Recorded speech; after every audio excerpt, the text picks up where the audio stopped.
You gotta do it a bit deeper. What the fuck, dude? What the fuck?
The history.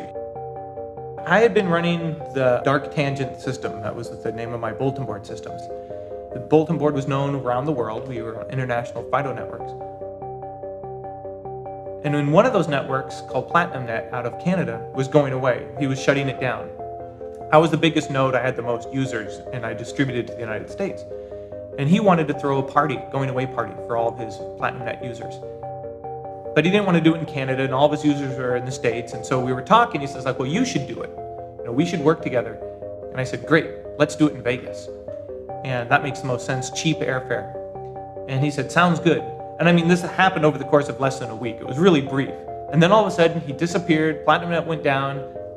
And all these years, 20 years later, I've never heard from the guy again. I can't even remember his name. It's been so long. So when that disappeared, I had already started planning to do this going away party for PlatinumNet. So instead, I invited all my networks, and it went from being a going away party to a party. There was like HoHoCon, there was an XCon, there was a PumpCon, SummerCon, but there was no real West Coast con. So we figured, okay. So it ended up being DEFCON. You know, the first one, there was a flyer that went out, and that kind of circulated around on some of the sites, and I think that's how I came across it initially. I'm assuming it was because of a book I wrote, or maybe my congressional testimony, I don't know, but somehow he had contacted me to come out and speak. I actually didn't want to go to the first DEFCON. I did not want to go to the first DEFCON. A number of my friends were going. They were trying to get me to go. They kept telling me it was going to be fun, and I kept thinking to myself, I'd never been to Las Vegas before.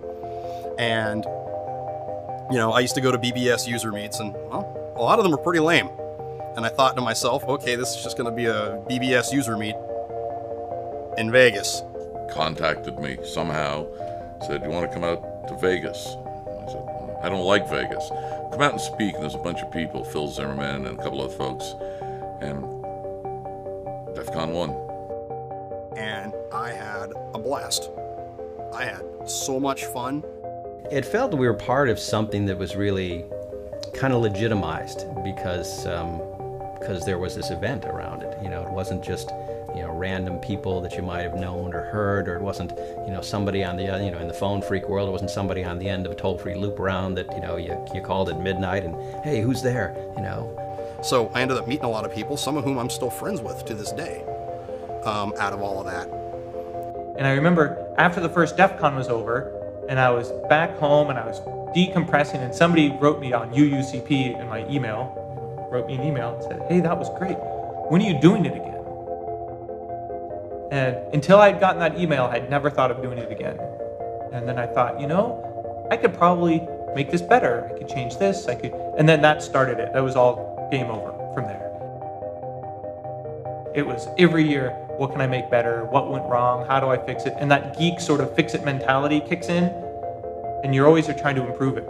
So it's sort of like this challenge you'll never solve, but you keep wanting to make it better.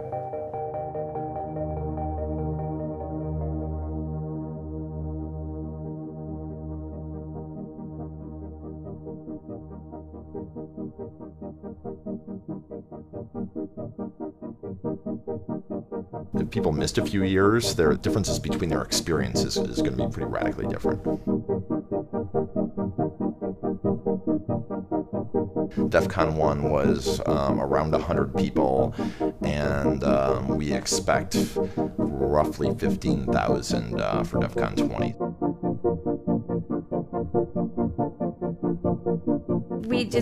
We work nonstop. I haven't seen 4th of July in like 7 years.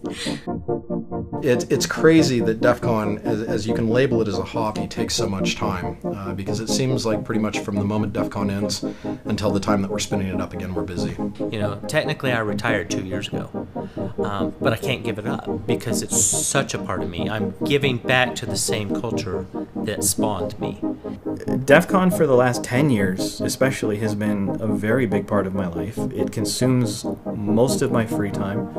DEFCON starts for me the day after DEFCON is over for the next year.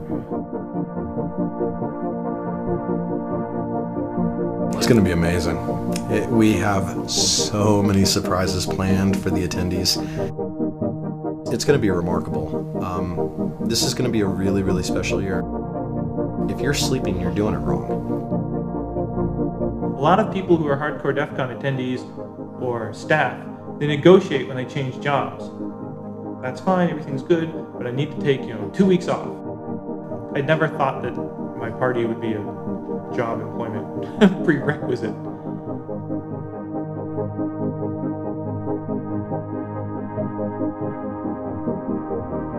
I am not kidding. I am expecting another well-orchestrated, well-oiled machine coming together and producing this amazing gathering of geeks. No kidding. It's what we do. We come together and we do the hell out of it. And I expect it to happen this year.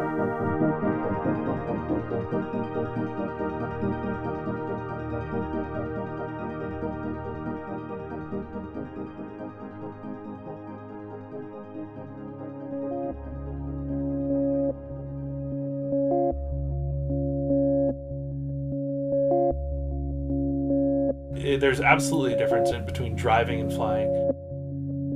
When Utah Group, for example, used to go down to DEFCON years and years and years ago, there was a whole process where basically we gathered at this restaurant called D's, or like we called it Freaky D's, at like 2 a.m. And basically, 20, 30 of us pile into the restaurant, and we'd have our caravan of cars all set together, and that was just our group of people.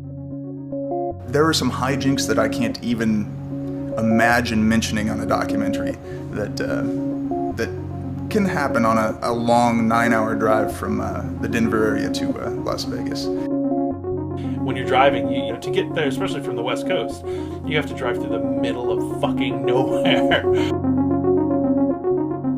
And it certainly adds to the experience when you roll in and it's just after sunrise or it's just about sunset, or you really have no idea what time it is, and there's Sin City, and of course you're playing Viva Las Vegas by the Dead Kennedys or something like that, and it does add to the experience, I think.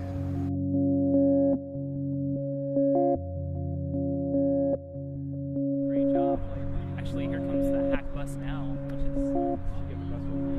is pretty awesome. Yeah.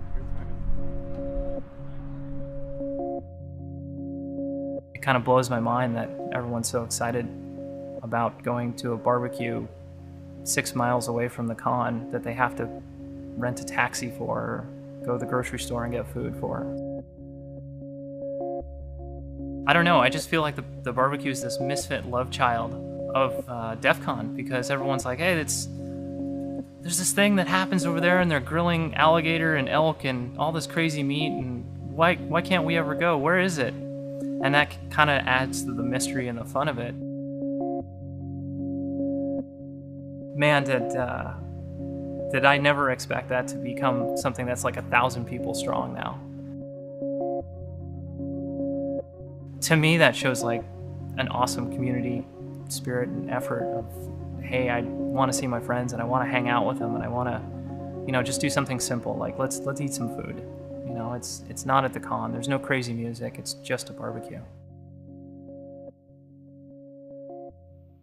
Ever since I was in town around DEFCON 10, 11, you see those signs in the airport, come shoot a machine gun, which, you know, it's fine for me, I've done, but a lot of my friends said, man, I'd love to do that. Well, I said, let's just go out in the desert, I'm sure we can find a nice group rate, and we'll shoot out in a sand pit.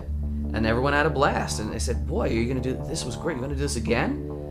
So now there's just this well-known public shooting spot way out on the Lovell Canyon Road outside of the city, where anyone can go, anyone can shoot what they want as long as they police up the area, and we use it. And it's again, much like DEFCON itself. You keep getting popular and growing. Now we have canopies and tables rented that I arrange. There's a small per head fee just to cover that. We had 100 people on the line last year. We've got damn near that many registered this year. We're gonna stay safe and see what we can make happen.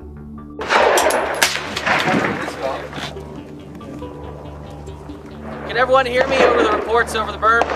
Yes. All right. All firearms are always what? Loaded. They are always loaded. Nothing is ever an unloaded firearm.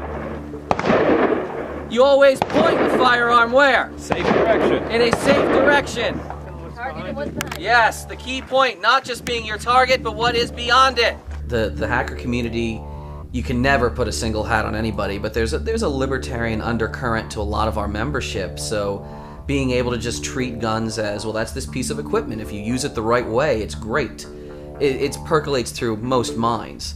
So you get the occasional raised eyebrow, but half the time that's the person who's like, I'm gonna go see exactly what you think is so fun, and they're out there shooting a cannon or an automatic rifle, and they say, boy, I get this.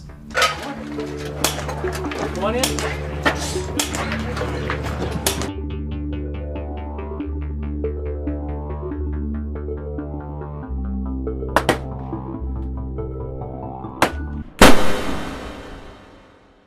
I think it was the year when I was at the Aladdin, and we'd forgotten to sort of clean up our room, or we didn't think that the maid was going to show up as early as they did, and you know, we'd gone off to breakfast, and we came back, and the maid had been in the room and cleaned the room and organized all of the drugs. So there was like a little pile of acid and a little pile of ecstasy and some other pills, and they're all nice, neat little piles. I was like, huh, well, I guess things are different in Las Vegas. You've got to put the convention in a 24-hour city. You know, it's got to be like a New York or a Vegas or maybe a San Francisco, because hackers get bored and there's got to be something for them to do. And I saw what happened when there's a lot of bored hackers running around. You know, a lot of activities in the computer underground would happen after midnight. That's just the way it is. So, you know, the fact that people can move around and not be noticed as much, being a group moving around at midnight, that kind of added to the appeal. And I'm big on privacy. Nevada still respects people's personal privacy. You know, your hotel room is considered your domicile. It sounded fun. Just a bunch of computer people, right? I mean, it just seemed like my group was in Vegas, and it sounded like a really, really fun time. So, and you know, the whole underworld connotation of it all was very attractive to me. So I feel like there's going to be a streamline of people like really dedicated, like we're going to be first line, we're going to be first in line. I want to make sure I get a badge. Like, that was my biggest concern. It's my first DEFCON, and I want to make sure I walk away with a badge. We're all DEFCON virgins. We gotta pop that DEFCON cherry and get those badges. And how many hours do you have to go before you get your badge? I think it's 9 hours now. Right there in the morning. Well, in the morning, nothing's really going on until DEFCON 101's on. What was that, 1:30? Okay, that's $20. Okay. So, you got $20 plus $20 set for you. Thank you very much. I appreciate it. Sorry. Yes, we drink. Good. What are we drinking? Stop recording, please. We got pizza. Pizza is good. Yeah. Alright. Jet lag is sunk in. Looks like he's using a pizza box for a pillow. We will not abandon our posts.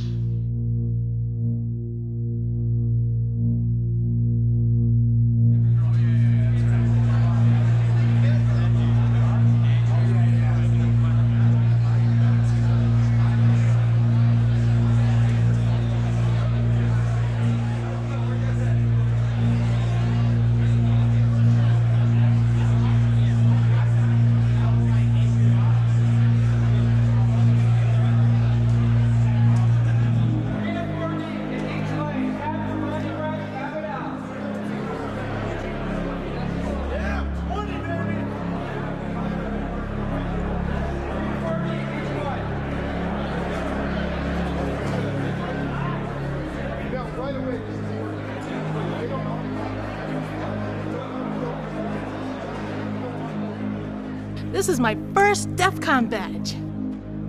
Now, what made you decide you were going to come to DEFCON? My husband's work decided to send him, and I started going through all of the videos that they had for DEFCON 19. And I started looking at that and going, ooh, this is really cool. 20th DEFCON. Been wanting to do it for years, and it was just one of those things that just sort of lined up. All the moons lined up perfectly. Definitely heard a lot about the con. It's somewhat affordable con, and there's lots of technical discussions. A whole bunch of really smart people that probably know more than I do, most of them. So I hope to learn something. You know, the opportunity to hang out with those people that really know what's going on was, you know, too enticing to miss out on. And I thought this would be an amazing place to just meet really intelligent people. So now I'm here, and I'm really excited. To meet a lot of interesting people and learn a lot, have a lot of fun at once. It's kind of, you know, a big congregation where people that pretty much live anonymously online get to actually socialize in person and kind of not have to worry about as much, you know, revealing their identity. Well, I've read all kinds of dire warnings about using anything here that's potentially hackable, and nearly anything's hackable, so. I was told to take the battery out of my phone. Just You know, I've got a checklist sort of in my mind. You know, kilt, colored hair. Drinking before 10 a.m. I haven't seen quite just yet.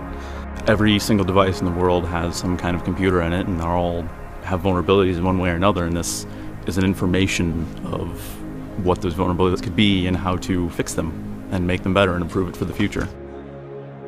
Are you the teacher? Yes. You are the teacher. And this is your first DEFCON? Yes. And you thought to take a pack of neophyte students into Las Vegas to go to a hacking conference? Yes. Yes. Do you have tenure?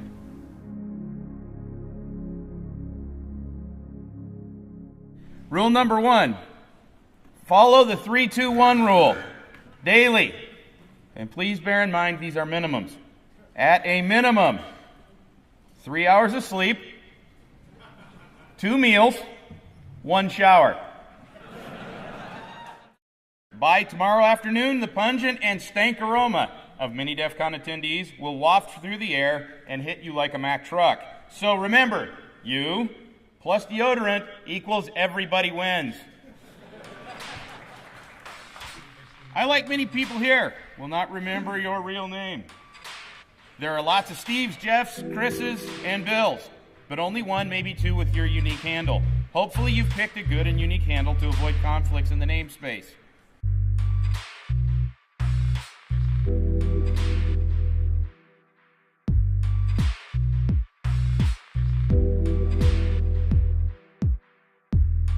Create a good handle for yourself before someone creates it for you.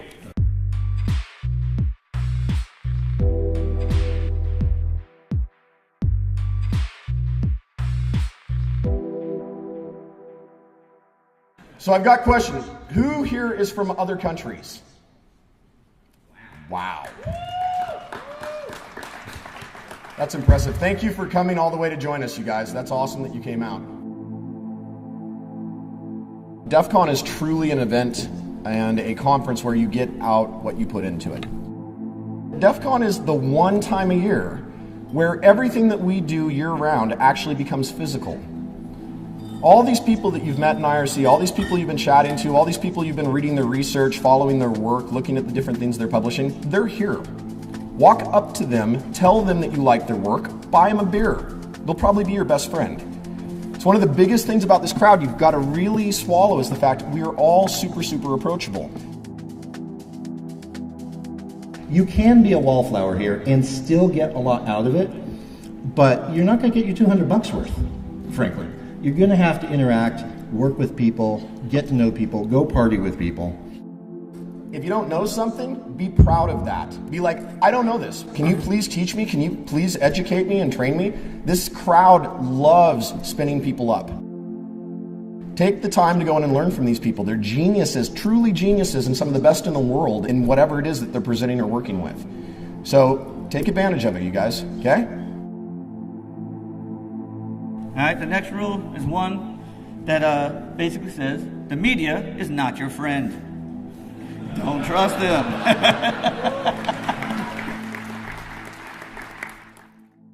What do you think is the number one thing people misunderstand when they show up to DEF CON?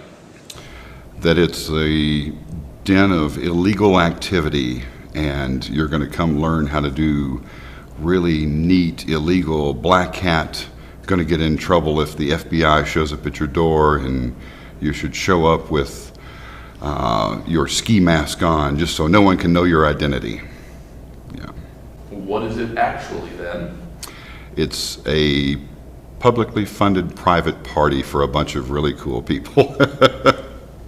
Yeah, our reputation is, it's out there, but people are proud of it, and I'm probably the only one who tries to go around and go, yeah, it wasn't quite like that. It was sort of like this. I don't think people understand how much goes in to creating a show of this size. DEF CON looks like this big amorphous jellyfish of people everywhere, but what I hadn't realized is that there's really a lot of stuff that goes on the back end to keep it running like clockwork. That's what makes DEF CON so exciting. It's super organic, is the way I see it. If you're inflexible, it doesn't work with DEF CON because there's too many people. And you'll just break, and that's just the reality of it. I always joke that for me, it's an opportunity to spend 4 days out of the year not caring about computers or computer security. Everybody's Christmas, New Year's, birthday, anniversary wrapped up into one for hackers. It's an experience that's not like anything that anybody has described because it's kind of something you can make what you want out of it. Like, you can show up and you can just go to talks and you can sit there and get that out of the conference. Or you can show up and just party. You can show up and hang out in your hotel room with a bunch of friends. When it comes down to it, like, you're the driver of the experience. It's not a pony show where you can just, you know, sit down in a seat and let it unfold before you. The more active you become inside the con, the more fun you can have.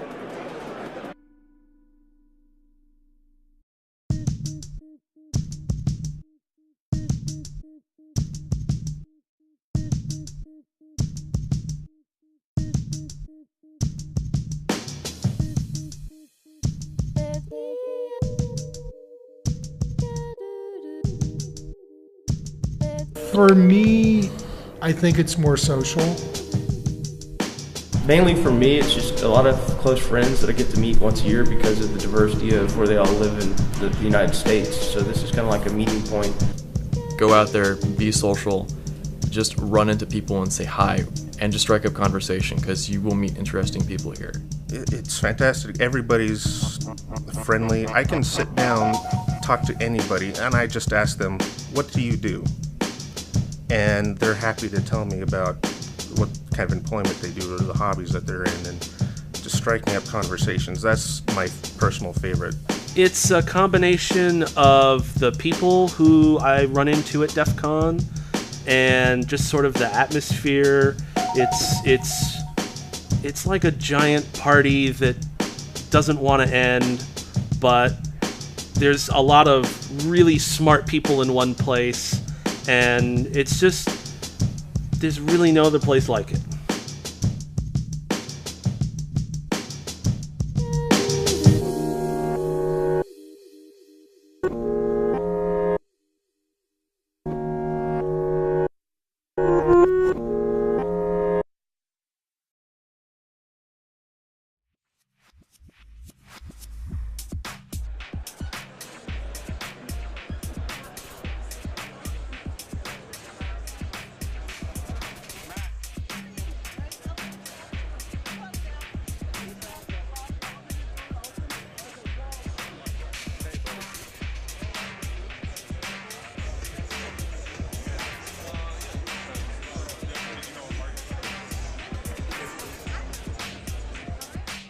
the first qualification, if you will, to be a vendor at DEF CON is how are you providing back to the hacker community at large? A lot of money goes through there. It's kind of staggering. One thing that we try and do is most of these guys, most of the vendors, if you walk around that room, this isn't their primary business. These are people that are in the community. You'll take a look at these guys. They're only doing this time of year, and it's only to provide something to the community that they think is neat. Those kind of folks definitely get a priority when I'm looking through applications.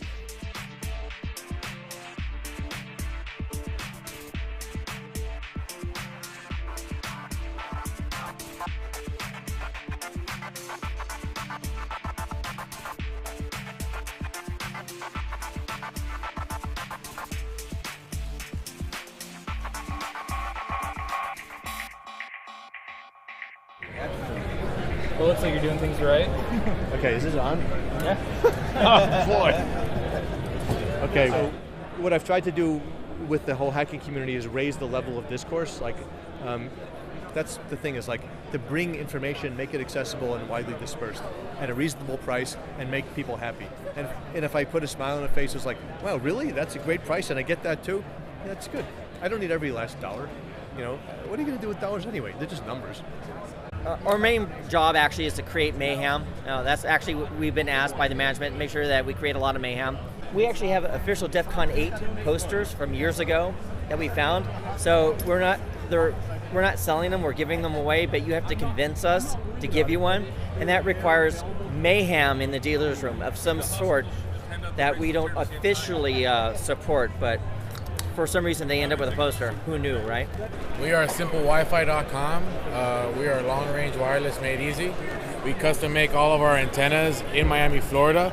So if you want to go creating a hotspot and around your whole neighborhood, or you have that guy with unfortunately has an open signal, you don't want to pay for Wi-Fi, you can send your antenna pointing right at it, grab that signal, and you have internet for free.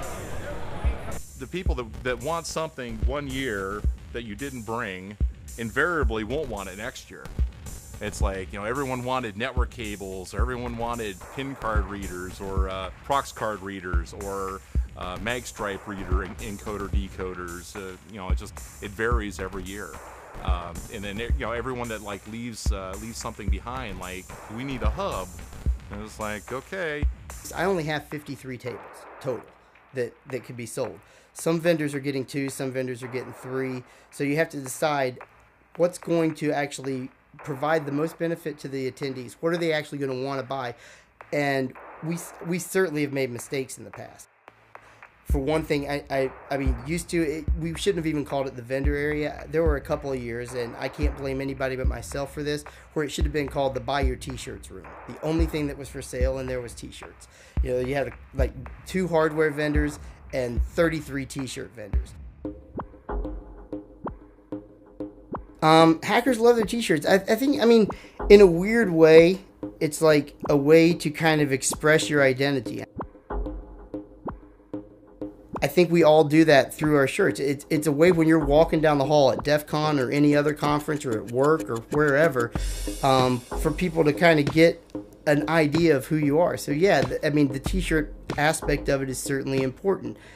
But this is one place where I can wear all my t-shirts. And people will know what it is. Yeah, people get it.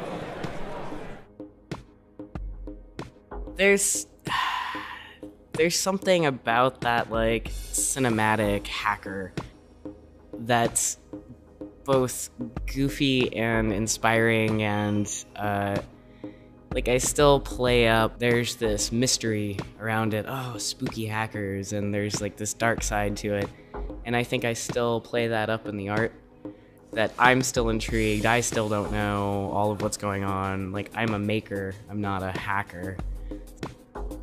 So I was a goon the first year, and they stuck me in the info booth, and then about halfway through the first day, Russ came over first and said, hey, I want you to draw on my badge. We had great big badges that year that Joe Grand did, and so I drew on it, and then Pyro came over and said, hey, draw on my badge, and then in like 10 minutes there was this line out the door of people like, draw on my badge, and so Russ came up with the idea, well, if you're going to draw on the badge, why don't you make them give $5 to EFF for every badge you draw on?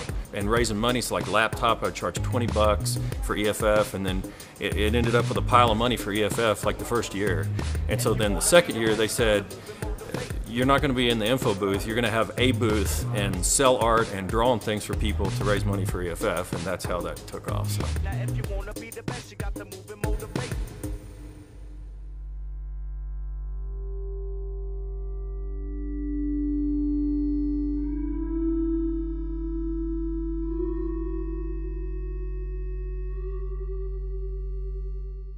You have to believe in what you're doing, and you have to believe that whatever you have is the hottest, coolest, newest, best thing. And that if you have any shred of doubt about what you're presenting, or if your heart's not 100% into it, the audience is going to pick up on that right away and tune out.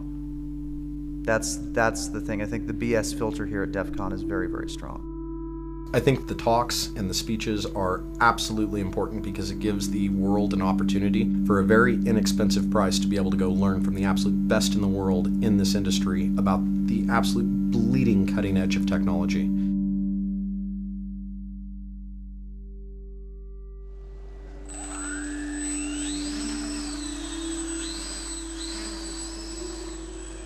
It was between 300 and 400 submissions that came in for people that wanted to speak at DEF CON this year. Yeah, it was a rough year just because of the number of quality submissions. And there were some that any other year absolutely would have been accepted. But I think because this is the 20th DEF CON, and it's because people want to be a part of DEF CON 20, we got so many more submissions and so many more quality submissions. I mean, DEF CON speakers are all different types, especially this year. You have, you have generals and you have 15-year-old kids, all of whom have something different to contribute. There's no really one thing that you can say that unites a DEF CON speaker except for their desire to present their ideas to an audience.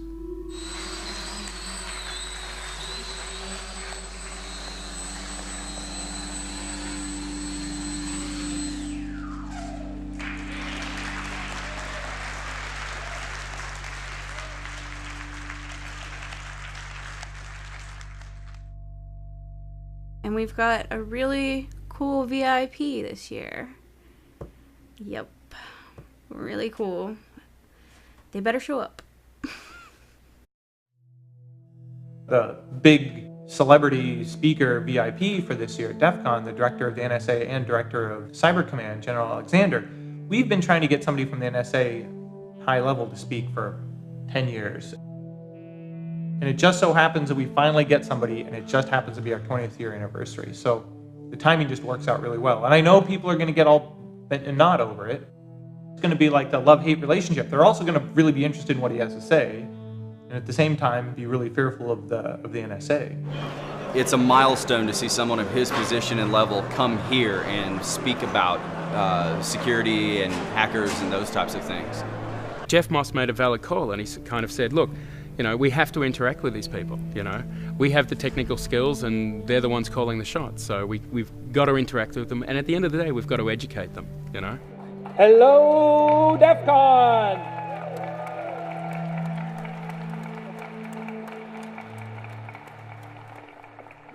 Something I try to do with DEF CON is I want to expose you guys from the very first DEF CON to people you don't normally see. Like, I'm sure you guys just don't hang out and have coffee with the general, and neither do I. So to me, it's really eye-opening to understand, you know, the world from their view. Having the NSA here was a great unveiling of the support and I think a little bit of appreciation by the government towards our community now, and a little bit more understanding of the work we do and the actual end goals that we're trying to accomplish here.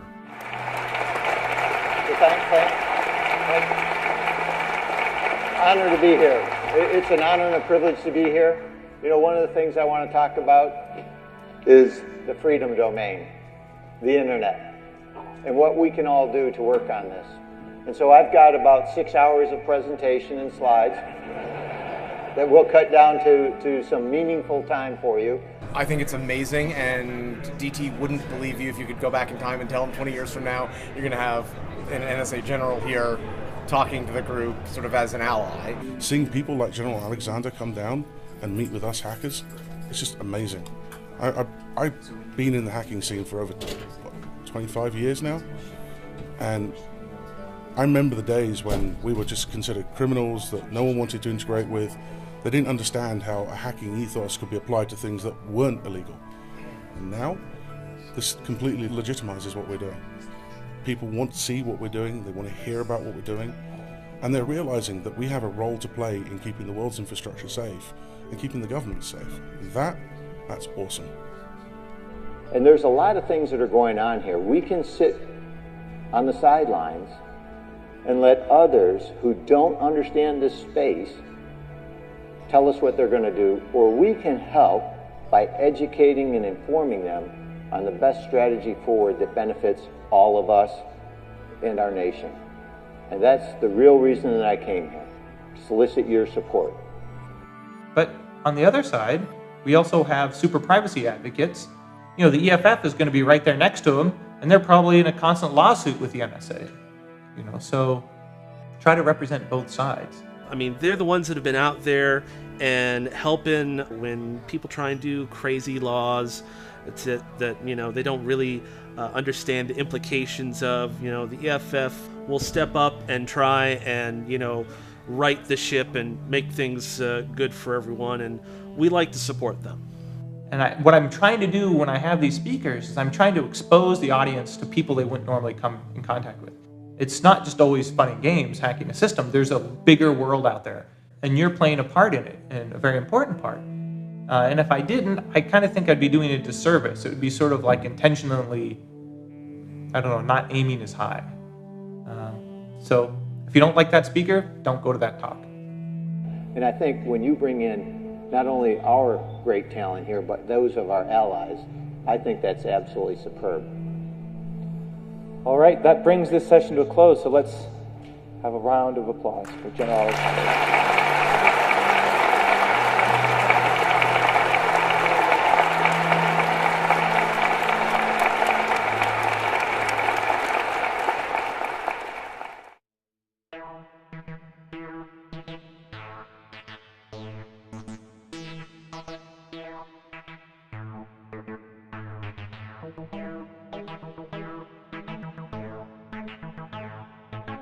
I think that contests and events is very key because it's one of the things that you find if you go to a lot of different conferences, especially in the security arena, it's very boring. Usually you're sitting around at a bar getting really, really drunk with a bunch of friends and going to a couple talks that you're interested in seeing, but overall it's a lot of looking for something to do. We've just grown to where now I believe that I'm managing about 50 events and contests throughout DEFCON 20.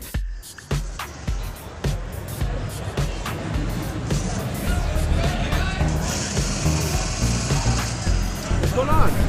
Not much, just cutting some mohawks.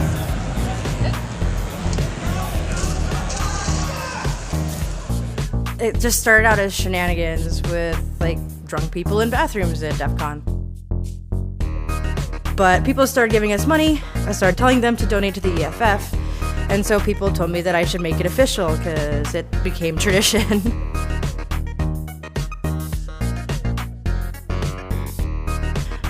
Last year we raised about $4 grand total for EFF Hackers for Charity and other hacker spaces around the country.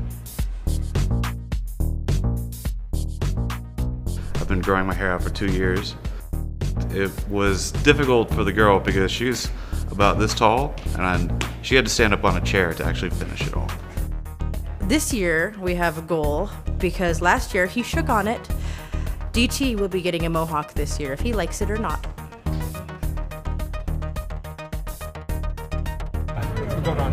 I've been playing Hack Fortress, which is an amazing competition. It's one of the highlights of DEF CON for me. Essentially, we have a team of 6 game players who play Team Fortress, really how it was meant to be played. You know, medic, heavy, and they try and capture points. We, as the hacking team, essentially, we're doing hacking challenges, cryptography, forensics, physical challenges, social engineering, information gathering, and that gives our team benefits. So it like the other team on fire, it might make everything our team shoots and critical hits. So it's this really cool combination of both gaming and hacking, which, you know, is awesome.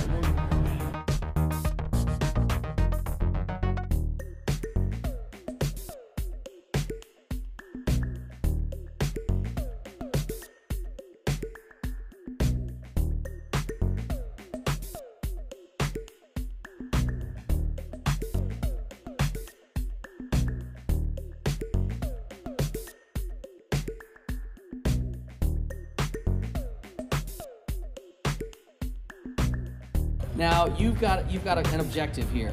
You've got a 3-person team, and you have to infiltrate this office, steal a lot of information, and get back out again in 15 minutes. But it's a penetration and data exfiltration job. So team-based people will penetrate into a virtual office, and we're framing out the walls and everything. You'll have to pick in. Once you're in, a team of people then can try to get documents, which you don't just, you know, unlock a lock. You have to spread them out, legibly photograph them, put them back where you found them. I think we're including now, there's a smartphone, like an Android phone, so you have to hold it up just right, and maybe you see the pattern, you swipe it out, and you get some contacts. So I have this computer running Windows 3.1.1. So I'm watching people trying to fumble their way through Windows File Manager looking for data, but the really key thing is if you can unlock the computer where it's chained up, can you get the whole computer out of the office? And can you do it without powering it off? So we are hotjacking into the wires, splicing in a UPS, using a tool that feds use called a hot plug to transfer the switching of the power on a whim. But a lot of people, mad dash, half Tiger Team, half Marx Brothers movie, running around this office, getting everything, getting out clean, locking it up after themselves.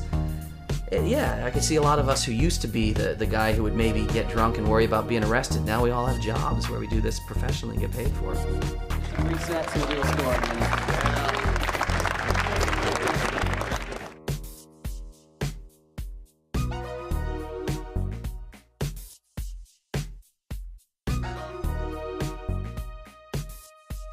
All right, we are ready to begin, everyone. We're going to do science over here. We're going to do less science over there.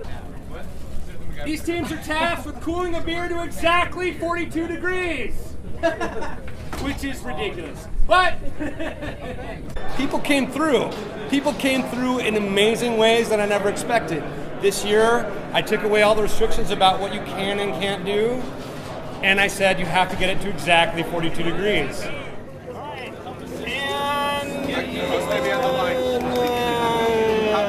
Time! And this last minute entry, Team Ice, Not Science, if I remember the name right, hit it, exactly. And it was a fantastic success in the end.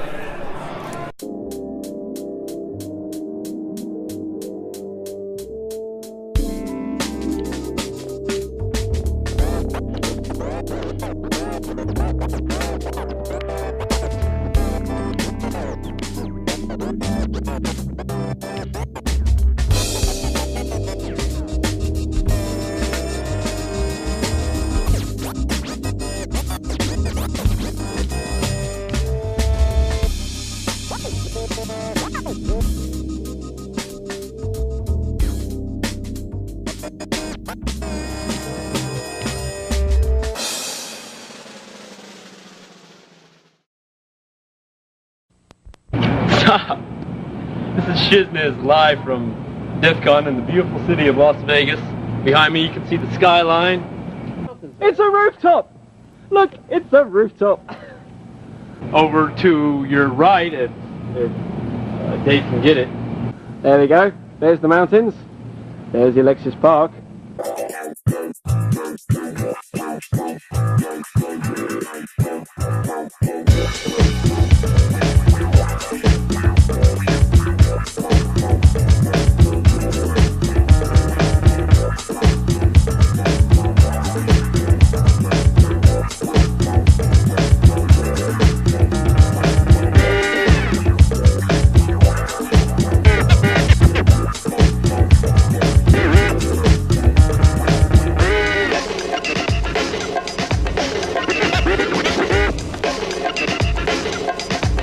Alexis Park is part of the DEFCON legend. It definitely, it's probably the closest thing DEFCON has to a home. I know, I wish it was still at the Alexis Park. There was a long period of time that I associate with Alexis Park. We were there for a long time, 6 or 7 years. I mean, we had the whole property, you could hang out by the pool. This is some horrible 70s, you know, like apartment building laid out rows and rows of these hotel rooms with pools and grass areas down the middle. It's like multiple pools that we could just party at all night. If you don't know what Pool 2 means, if you don't know what Pool 3 means, you weren't there. I mean, some really ridiculous stuff went on.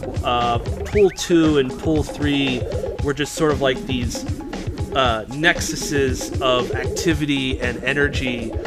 You could be guaranteed to find something going on at 2 a.m., 3 a.m., all the way to, you know, the sunrise. And we had folks that were underage, and we had folks that were overage, and everyone was not sober and doing their thing. And I was told at one point that at the Alexis Park, we did enough business in alcohol sales that equaled about 4 months of their normal alcohol sales. And you talk about debauchery. The AP was where true debauchery at DEFCON occurred.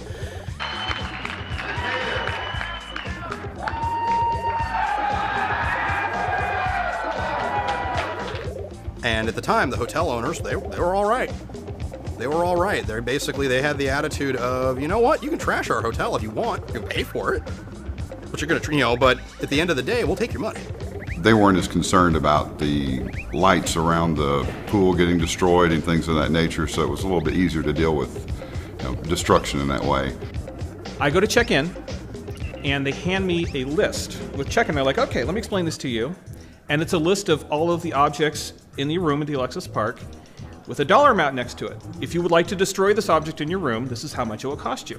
You could just get insane and you weren't waking anyone up. You didn't have to worry about security coming and telling you to stop doing something because usually you were doing it to somebody who wanted you to.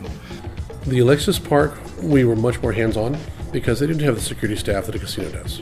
So I was arrested at DEFCON in 2002 by the hotel security guards, but I don't know who ordered it. I guess a goon, probably Priest, ordered it, and I ended up in the Alexis Park jail, which was very roomy. It was kind of a Bacchanalian Mediterranean motif. There were like grape leaves on the walls and things like that. There was no bars or anything like that. And since it was a non-gambling hotel, you could do whatever you want, wherever you wanted, because you didn't have to be an adult. You used to make an announcement at DEFCON that so-and-so's parents are looking for their runaway child, you know, who was 17 and was off at the con.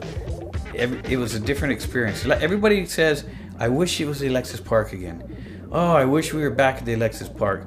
Honestly, I do too. I really like the environment, the pool parties, the open atmosphere. We had the whole hotel. But then everybody forgets that, oh, the lines are ridiculous. Oh, the rooms were overcrowded. Oh, I couldn't do anything. It was awful. There was no room for speaking. I mean, people would make t-shirts about how terrible it was to get into the tent in the parking lot. So it's better. It's more organized. But yeah, it's a little different. I wouldn't go back. For us to go back there now, we would have to cut this conference by 2/3. And nostalgically, yes, I look back on that time and it was a great time. But we need a venue of the size of the Rio now to support the size that we've become. But that's probably the time when things seem to settle in that, you know, we've got something going here and it's probably going to continue for a while.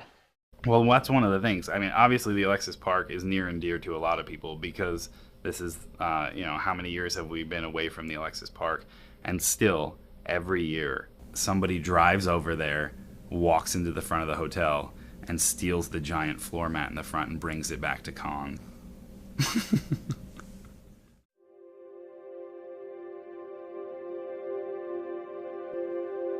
A conference badge has 3 purposes.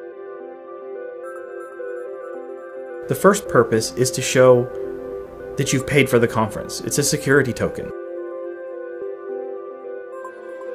Number 2, it sets the level of your security when you're within the conference. Third, I wanted the badges that I created to be something that helped brought people together. I intentionally designed the badges to cause people to have to look at each other and talk to each other. To get to know somebody that they might not otherwise have known. It really is the interaction with the other people at DEF CON that makes DEF CON what it is. It's not the, oh, I have this uber awesome electronic circuit badge that does such and such. It's the people wearing the badge that matter. And I think a lot of people miss that.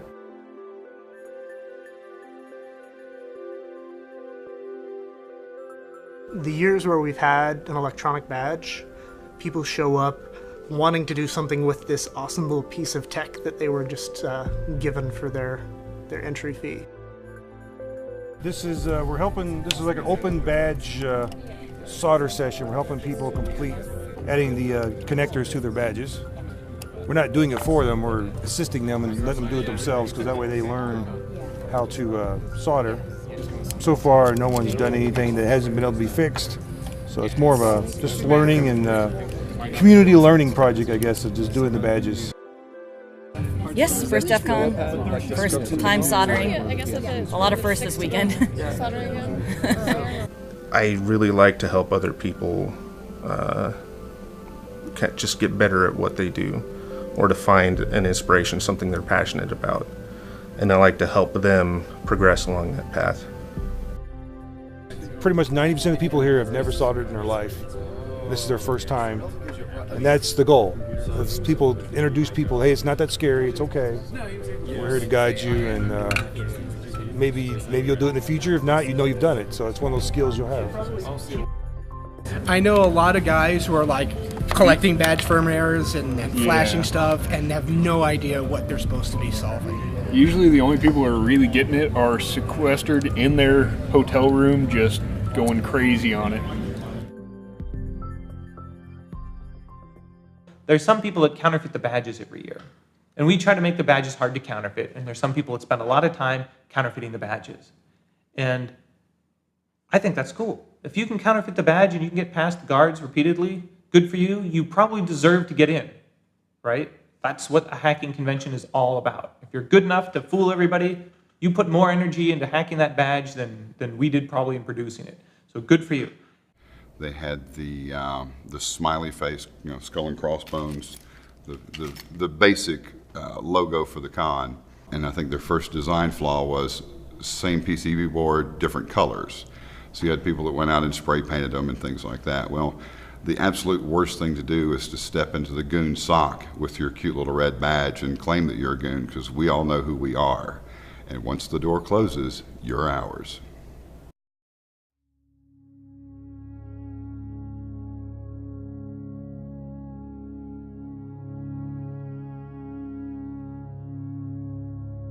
And so it was a space where I felt more at home, where I didn't have to explain anything to anybody than any other context I'd ever been in. Real hackers are incredible. They take nothing for granted, and they look at things to see how they can be combined to make something new. And hackers really have an interesting, innovative, creative way, the best of them, of looking at all sorts of problems that a normal person wouldn't know how to do.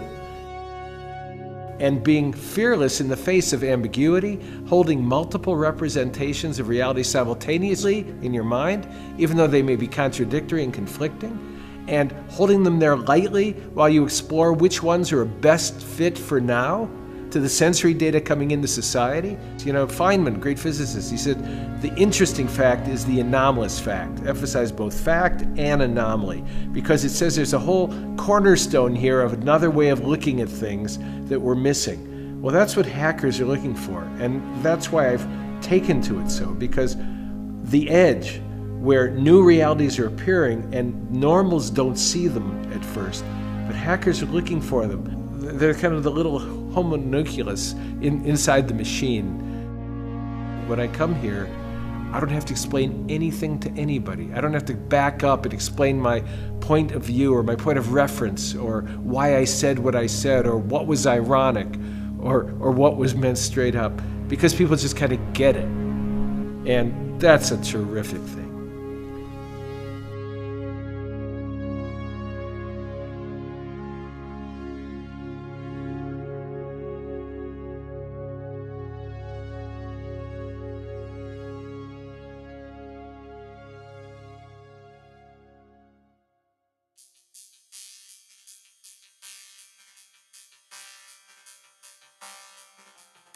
Probably our signature event is Capture the Flag.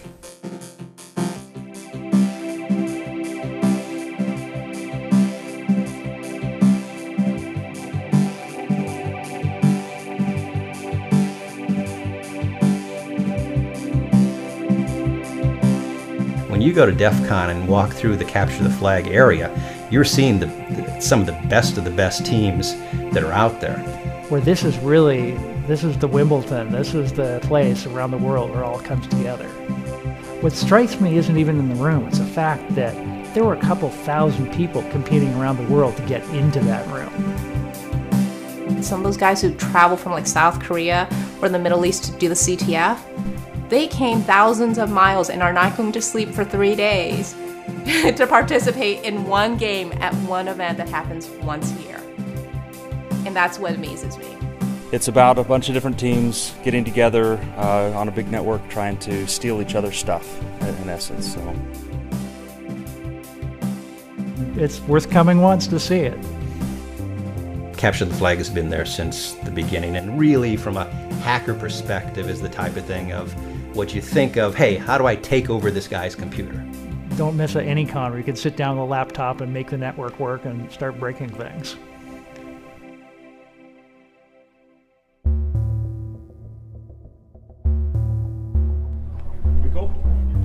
So Crash and Compile is a programming contest crossed with a drinking game. What can possibly go wrong? If you're familiar with ACM-style programming contests, you're given a challenge, a word problem. You know, write a program that takes this kind of input and generates that kind of output. Some arbitrary word problem. And you start coding. You're coding along, and then you say, I think I'm going to test something, and you try to compile it. And it doesn't compile, you take a drink. If it compiles but doesn't run, you take a drink. If it runs but doesn't produce the right output, you take a drink. Okay, you can see how this can degrade very quickly. After 45 minutes, any points that are not awarded, or that have not already been awarded to competing teams, gets awarded to Team Distraction. The team with the most points at the end of the night goes home with a black badge. No, Team Distraction does not qualify for a black badge, unfortunately. No, I am part of Team Distraction, which we try. Our actual first goal is to make sure that they get enough water and they don't drink too much. But then of course we have to distract them from their coding and kind of like mess them up and just distract them a little.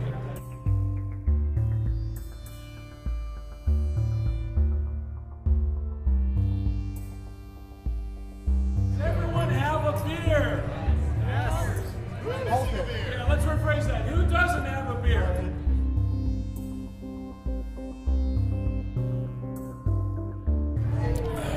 Are we there yet? We're there. Okay. Any other questions? No? Groovy. Let's go program.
Gotta energize the crowd. I gotta set the pace, set the tone, and then I have to say something outrageous pretty damn quickly. Got to insult somebody quickly. The show's begun, and I'm not really aware of much of anything else for the next couple of hours. I want the audience engaged within 10-15 seconds. I want to have that dialogue. Copyright lawyers mean this by IP. Win or lose. What is intellectual property? What is intellectual property is correct. You can piss this crowd off very easily. So you get your feedback very, very quickly as to whether you're doing a good job or a bad job. Jeff and I had talked, and he says, I really want to notch up the 20th. I want to go up with a bang, and I want to do all these crazy things. And it was cool. The final category is beer. Oh, thank God. I think that this audience is probably 50% bigger than last year. So that would put that crowd, I'm guessing, in the 2,500 range, something like that. But this one was huge, huge.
Common experiences at DEFCON include, I don't remember.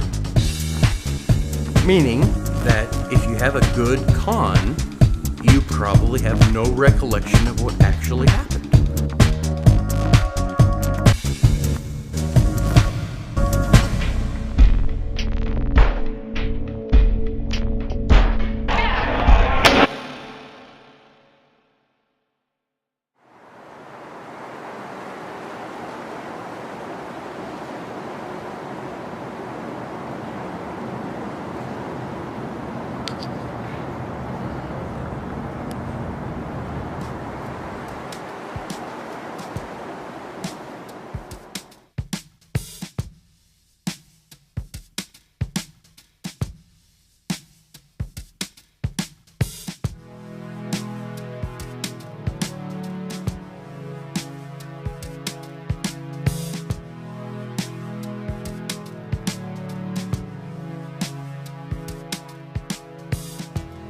If you've never been, don't base your assumptions off what you've read or heard.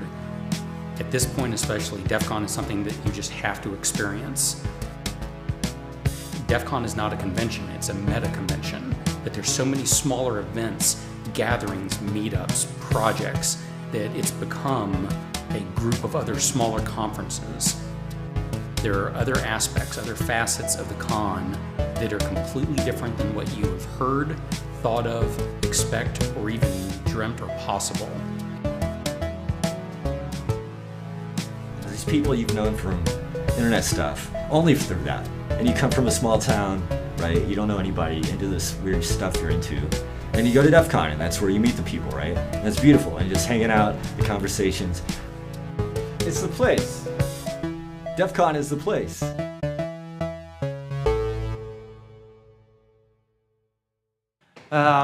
So they change periodically, and so the fire marshal you had last year may not be the fire marshal. Oh, I think that's the attorney. Hello? Hey. Okay, we'll let you in. I can think of a couple things he might have done, you know, that I wished he hadn't have done. I can think of one. When we started, it was very clear that Jeff was younger And he was way smarter than me, but in my opinion, he had no street sense, which essentially just meant that he didn't know what the ramifications could be from a law standpoint on some of the stuff we were dealing with. You know, it's really not property damage stuff. That you can do something about. You can liquidate that. You can price it. You can figure it out. I mean, we've had lawsuits. We've dealt with, big major battles. It was me versus 8 lawyers from Cisco for about 2 years. And, it's got these players that can get involved that aren't really attached to DEFCON that can put DEFCON at massive risk for government intervention, heavy-duty lawsuit intervention. People want to come to DEFCON, which is fine. That's what DEFCON, Jeff likes it, I think.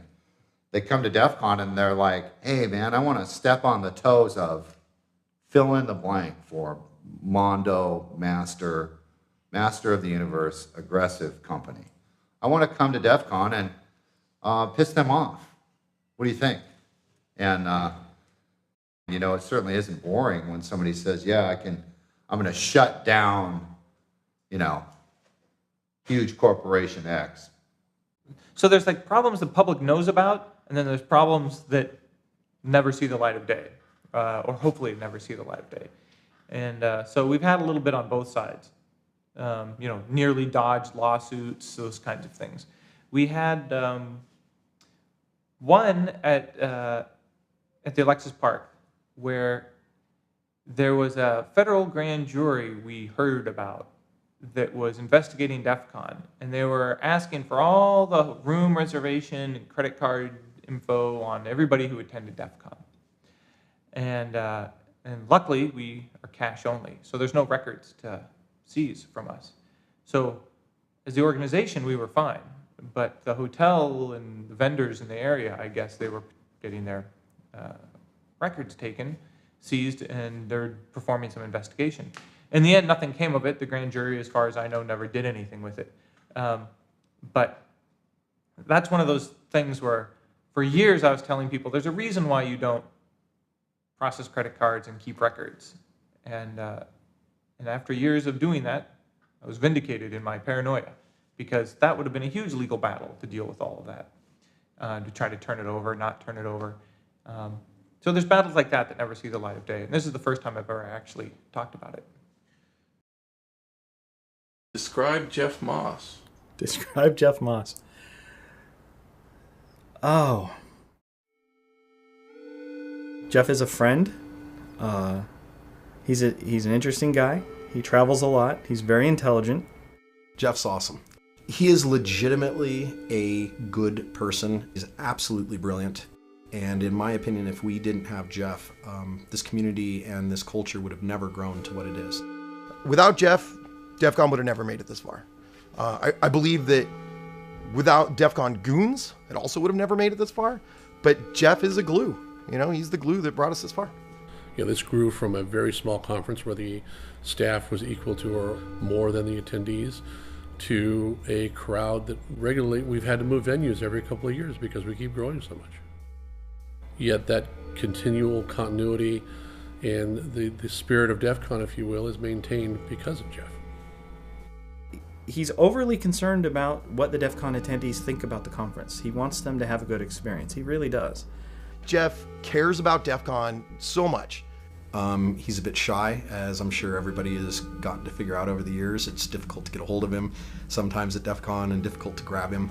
He's like most hackers. He's not overly social. He's got that quiet side, a little withdrawn. He's only got so much that he's willing to give you. He is a really personal, kind-hearted guy. He is managing chaos. And it is not an easy job, and he is a very smart guy, and it's a very difficult job. And fortunately, he's also surrounded himself with people who can help him do that.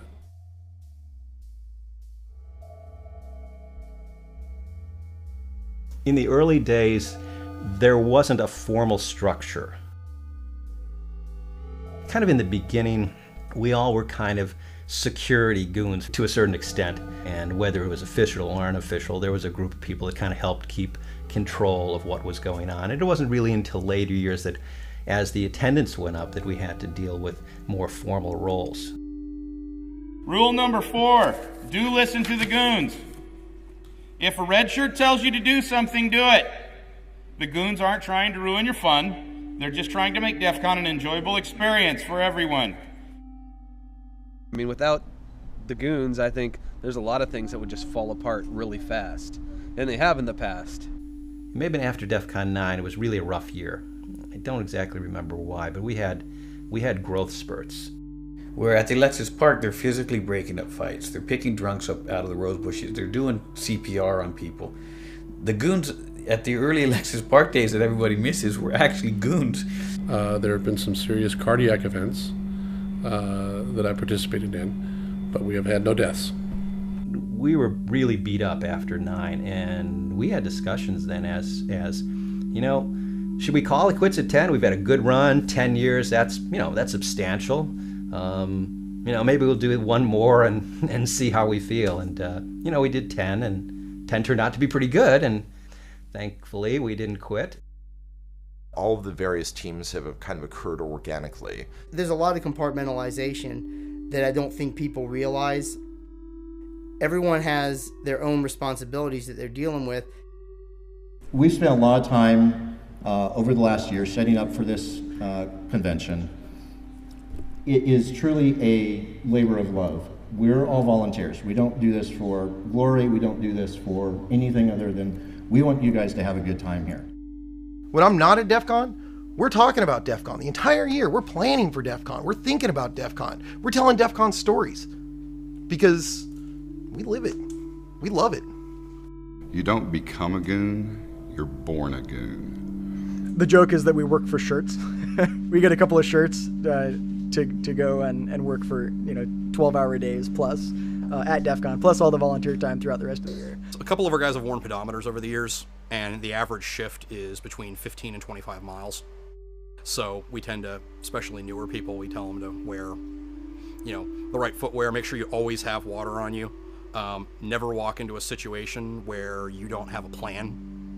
One of the things I like to say is at DEF CON, I live my life in the gutter, so you don't have to.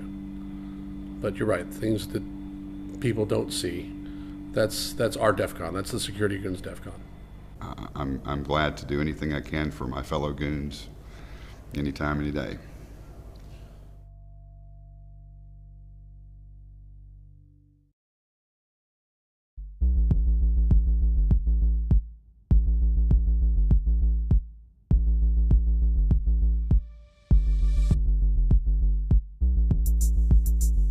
I was creating a contest that would be something I would want to participate in. I used to say, magic is dead in the world, so I'm going to create some for everybody else.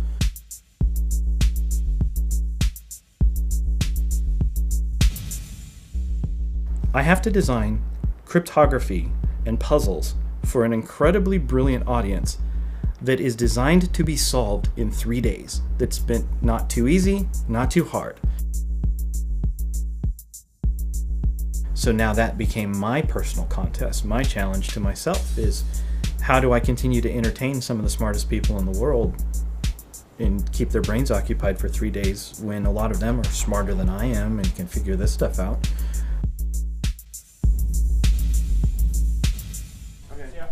We've mapped out History Challenge. The first thing we got in History Challenge, weather with 2 keywords, read program, and underfoot. This referred to an insane sentence in the program. It's on page 40. Underfoot represents the third oval, the third sticker in the convention center, and those 2 things are 2 markers we had to write on a piece of paper and give to Lost. Probably one of the biggest compliments I've ever been paid was, and I've heard this a couple of times, are people that say, I go to DEF CON to compete in your contest. And that's, I don't know what else anyone could say. I'm very flattered when people say things like that. I'm shocked because I'm like, it's just stupid stuff that I think up throughout the year, and then I put it together and try and make it a coherent, flowing contest to the best of my ability.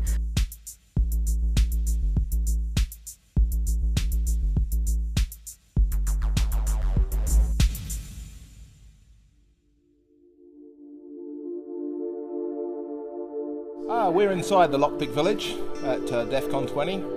And this is where we teach people how to pick locks for entertainment and sport reasons. Most technical people seem to have a rather strange curiosity about how things work. And one of the things that leads us into that is how locks work. We can teach most people within 5 or 10 minutes how to start picking locks. And then some of them will stay in here, and at the end of the day we throw them out and they say, oh, I didn't go to the talks I was supposed to be going to, because they've been sitting in here picking locks all day long.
Most DEFCON talks start with a great deal of alcohol and end with a great deal of alcohol. At least the good ones that I've noticed.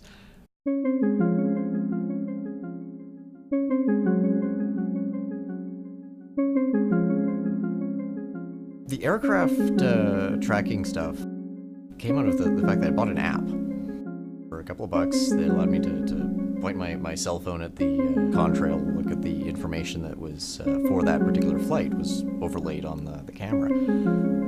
As I started digging, I found more and more issues. You know, just out of my own curiosity, I was, how does this work? I found all these issues, and it got really scary because I speak a lot, and I go to a whole bunch of conferences.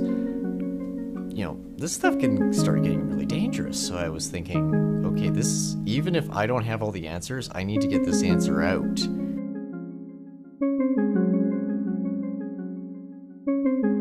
Really, I've done enough of these things and know that the crowd that I don't get, you know, jitters or nerves or anything like that. It's the sort of thing, I'm just kind of, you know, running through some of the slides in my talk, some of the jokes I may have constructed for a particular slide or a particular moment. But mostly it's just, okay, does my laptop work? You know, are the slides up? Does the projector work? Yep, okay, all good. Thank you. So, yes, generally what I say is that when I get bored, bad things happen. For, you know, at the Las Vegas airport here, you've got a flight landing every 90 seconds. That's an awful lot of metal, money, people moving around. How does this all work? How does this all fit together? You always hear about air traffic control, but does anybody really know how it works anymore?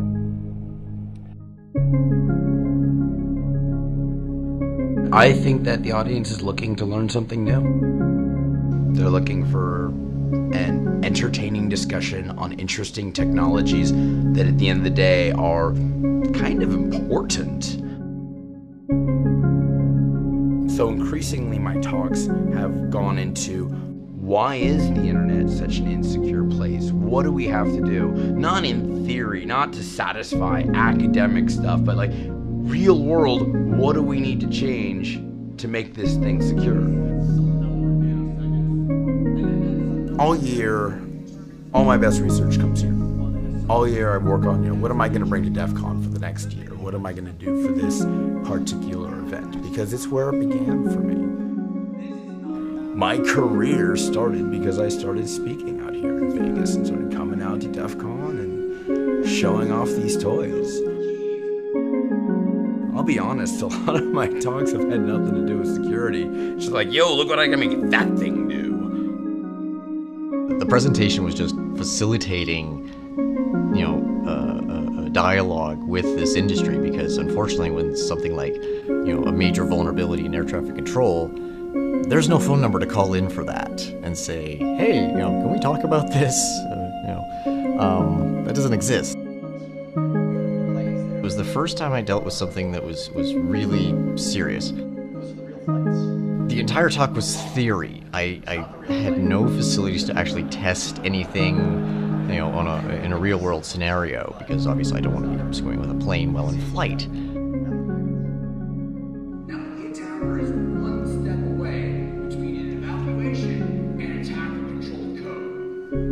My talks are stories. And that's the one thing that I advise everyone else giving a speech. You're telling a story to your friends about some cool stuff.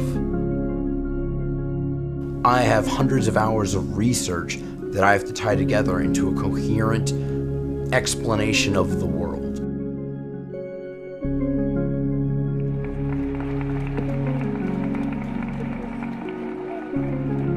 I was expecting a response, and oh boy did I get it.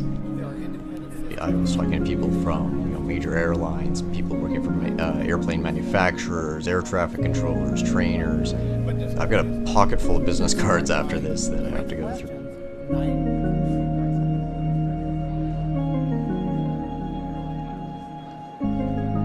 So this was sort of me loudly knocking on the door and saying, you might have a problem here. Let's talk about this.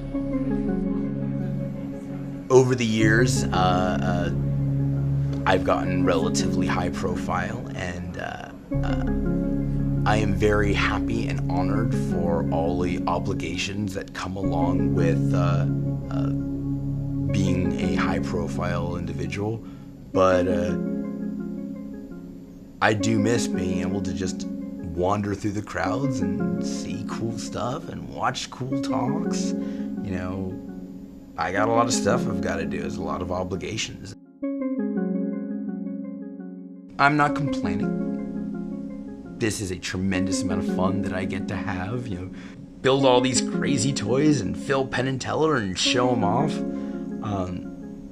The best moment for me at DEF CON is always going to be at 4 in the morning when someone's showing off some really silly stunt that they built. And maybe it's good or maybe it's not, but man, they love it and they're enjoying talking about it.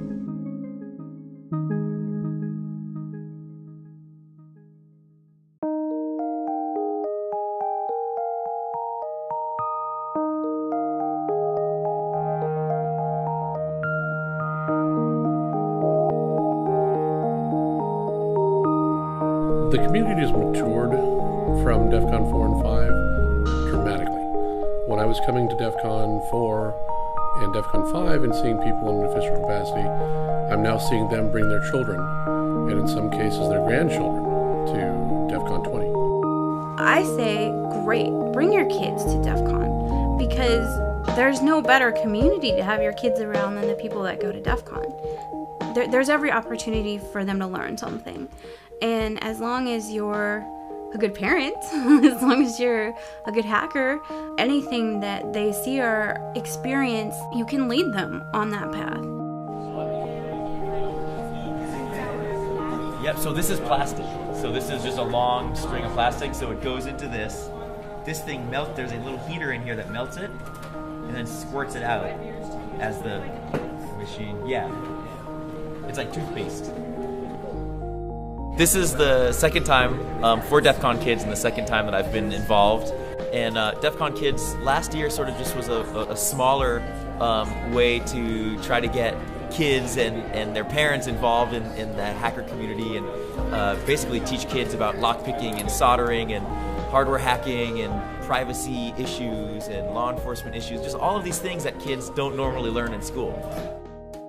Speaking at DEFCON Kids and working with these kids is almost more exciting to me, or just as exciting, if not more, than giving a talk at DEFCON.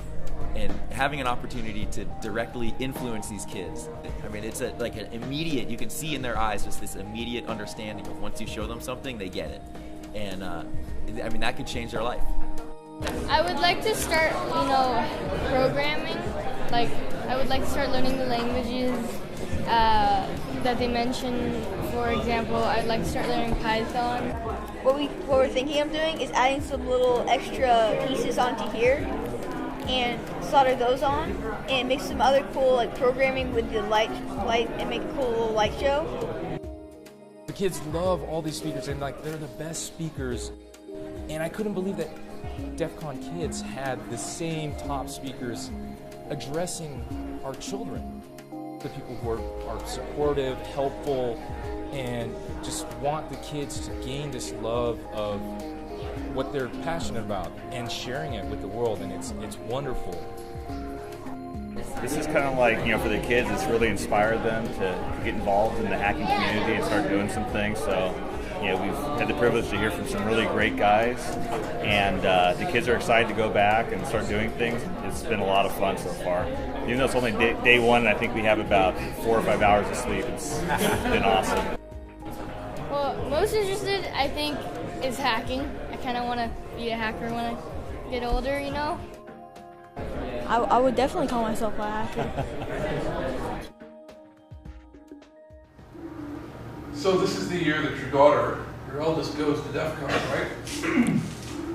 right? I plan on bringing my 14-year-old to con. This year, hopefully, will be her first year. So I'm hoping to drag her out and show her not just what I have experienced over the years, but frankly, where she came from. Because at a basic level, I have to explain to my kids that I met your mom at DEFCON 4. I've asked DT for child support, and he's like, ha ha ha, who are you? That's how it went, really. I don't expect, Jeff to know who I am. After all of these years, I mean, I've been going to his shows for 16 years. And that's okay. I feel okay with him not knowing me personally, because frankly, the dude's got like 20,000 people that some of them expect him to know him personally. I'm okay with that. If there's a message you wanted to say to him, what would it be? Thank you, Jeff.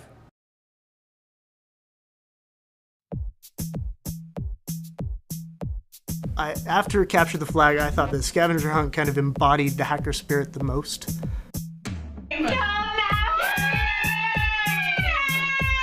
There's a tinfoil swimsuit. Good job. She's clean. She's clean. 30 minutes, man. Every 5. They're going to suck my blood. Doesn't sound like it. Hi, how are you? Good. I'm here to get my daughter. Scavenger hunt. We've got a huge list of items and or tasks for the teams to complete. By the end of the day, or the end of the weekend, the team with the most points wins. There's a lot of activity at the tables constantly. Because the list is things to get and things to do and things to perform and that sort of thing, we get a lot of find, make, activity all the way around the table. We want people to have a good time, and ending up in jail generally is not a good time. While there may have been things that were a gray area or could end up being an illegal activity, I think we come from a community who knows not to get caught. We don't condone fire or stealing.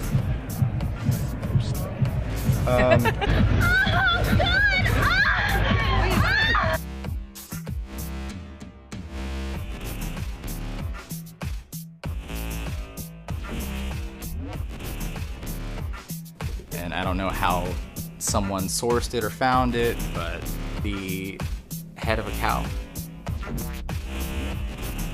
We'd put on the scavenger hunt list a live chicken, and I think we got 6 or something. Scavenger hunt winners of the past go on to become goons and contest creators and contest organizers and speakers and staff, because you have so much social interaction. It really ingrains you into the community.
Oh, on the weekend at DEF CON, I think last year we booked 14 shows. I issued the ultimatum, I'm going to book less shows, and it ends up being more.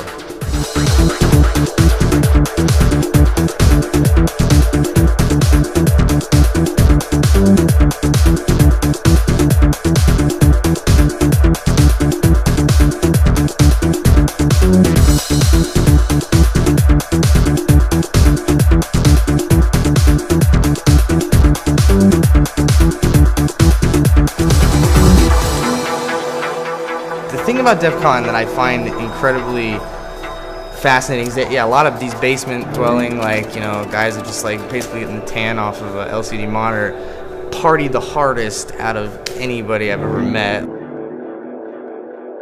Like, serious rock stars here, that everybody just fueled by alcohol and balls and, you know, any type of ADHD medication they get their hands on. So.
Okay, so we're going to kick this thing off. We've got really a lot of things to talk about, but we've tried to organize it. So, this is the 20th year. How many people believes that? Yeah. So I'm just curious, by a show of hands, how many people was this your first DEF CON? So we've scared away everybody else. And we've got guys that have been helping out for 19 years. And that's amazing. I would never have expected that. So I guess I'm most proud of producing something, having a group of people support me, that's still doing stuff that people care about. So, what I want to do is we want to hand it over to Zach Franken, who's been the head of operations for, I don't know, closer to 18 years. Let's hear a round of applause. Thanks.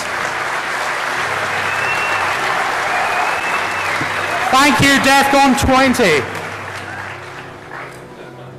DEFCON, as Jeff's already said, couldn't exist without a lot of effort from a lot of people.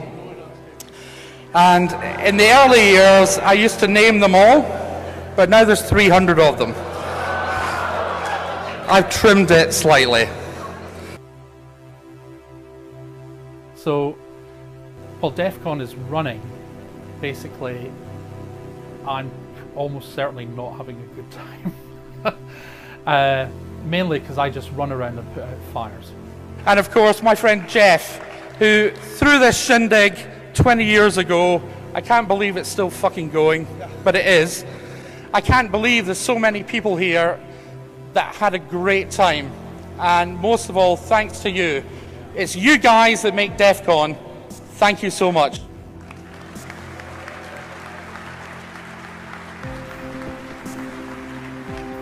DEFCON's not something that happens for us for 3 days in July or August every year. It's almost something that we think about and work on and do stuff for all year round. It becomes almost a part of your identity, and I know it sounds kind of weird. It's when everything comes together, I know why I stayed up all night, so many nights in a row, you know. There have been moments where you sit back, and it's also part of the reward. You sit back and say, that is just absolutely amazing. That someone was able to think of that, or someone was able to think about that and do that. I still love just how excited people are there and the fact that you helped to make it happen for them. Thank you, Deviant. It was a really great challenge. It was fun to compete, and DEFCON was great. Thank you, everybody. This community is misunderstood by the media, and unfortunately the media is the message out to the non-geek, non-hacker community. But the thing that I think came out perhaps this year more than any other year. So I just want to tell you what we've been doing for the last 3 years. Year one, we had 95 people sign up for Be the Match Bone Marrow Donor Registry. Year two was 161. And this year, we got 232 people to sign up. In addition to that, we raised over $3,300 as well. More than any other year, this one was really about love. With the blood raising, the cancer stuff, the huge amount of money for EFF. I mean, even just saying it and thinking, it gives me kind of goosebumps. This one was 20 years of love. Okay, we got some numbers for you. The info booth raised $58. The firearm simulator, $3,620. Mohawks, $4,333. Eddie Mears with the artist with his great t-shirts, which you can still get outside the contest area, $3,500. The Summit, $15,789. $15,789.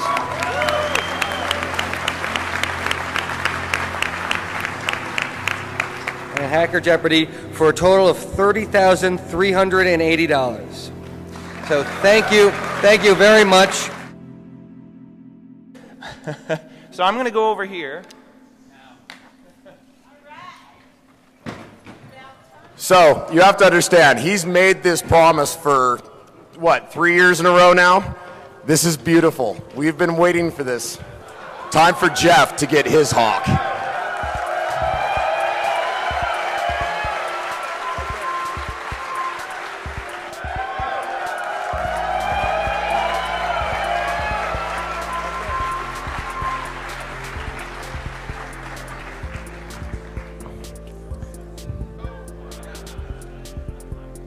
Now, Jeff failed to mention that he has like 6 different meetings with incredibly important people around the world in the next couple of weeks. You know, it's actually really nice fulfilling a promise. Because now they can't bug me. True. That's true. Now, but I haven't decided. Don't I have to donate money to the EFF for this? Of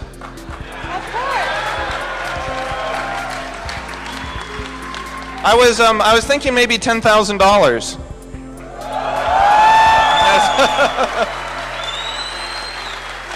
What do you think? That's probably a pretty good thing.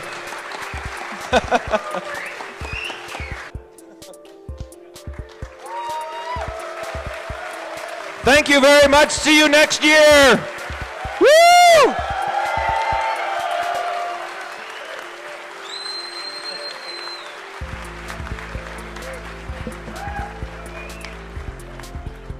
I joke with Jeff that he could cancel it tomorrow, like legitimately cancel it, say, screw it, I'm done, I'm gonna go do something else with my time. And DEF CON would still happen. It would continue to happen. Everybody would just go to Vegas anyways. Eventually people would start talking about stuff. Eventually they'd say, let's go out of the bar and go take over this empty conference room and talk about it. And DEF CON would continue to happen organically, probably for years after we just walked away from it. So for those of you who aren't in the conference business, what happens is you sign hotel contracts for years in the future. You have to look into the future and decide, okay, 2 years from now, are we going to be burned out? Are people even going to want to come to DEF CON 2 years in the future, 3 years in the future? Because you have to sign these hotel contracts years in advance. And so who could you hand this off to? Or who would want to take on that responsibility? And I think the conclusion I've come to is I'd probably just stop. You know, and people could continue, the organization continued, they'd just name it something different. I'd give them all my projectors, you know, it would carry on maybe under a different name, but it probably wouldn't carry on under the DEF CON name. The only scenario I figured that out was if I get hit by a bus and I die, I want to have the final DEF CON as a huge party. And though somebody would have to plan that because I wouldn't be around.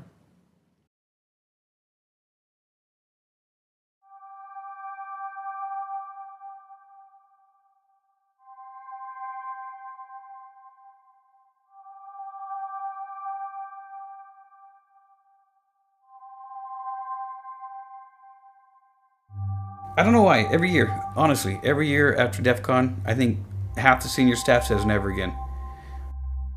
All of us, we're all, yeah, me too, me too. And then all your friends. I have friends all over the world that DEF CON for sure they show up to. And you get wound up, you get excited for it. You look forward to the experience again. So, yeah, we forget how much it hurt. Yeah, I do it. I have been. Been doing it for a long time. You know, my second, she's 10 years younger than I am. She's been doing it for 5 years. She's probably due for her shot to do it. And I can be the old graybeard that shows up at DEF CON and just sits in the corner, has a beard, and reminisces. I can honestly say that without that first DEF CON and without, you know, shaking hands and meeting people, becoming a goon, I wouldn't be in the position that I'm in now, and I wouldn't have the career and the means to support my family that I do now. It's outside of my imagination, missing a DEF CON. When I started, it was like, oh my God, I found my home. And that's kind of where it started for me. Once I got to the first one, I was hooked from that point on. It's a degenerate family reunion. These people are my family. It's a family reunion. You got to come every year and see everyone. Basically, if you go once, you're hooked. DEF CON is, it's an experience like nothing else. It's great people and a great atmosphere, and I think from the time that I went, I knew that I would always go, that I would find a way to make sure that I was there every year. And 13 years later, I'm still going. These people aren't just my friends, they're my family, you know, and I genuinely love them.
I don't believe it's appropriate to talk about that on camera. I can't discuss that. I'll tell the story, but I don't think we should put it actually in the movie. Let's get that for yeah. No naming names. No naming but, names. Yes, we'll tell you off camera. I can neither confirm nor deny that. Yeah. Sorry. All right. Edit that out. Nothing that I'm going to admit on camera at this time and until the statutes of limitations run out. And then happy to admit it later on, but once we've checked with the lawyers and all that stuff. Yeah. I think half of the experiences of my life that I could attribute that to happened at DEFCON. I don't know how many of them I can talk about. I probably can't talk about anything. I really would like to, but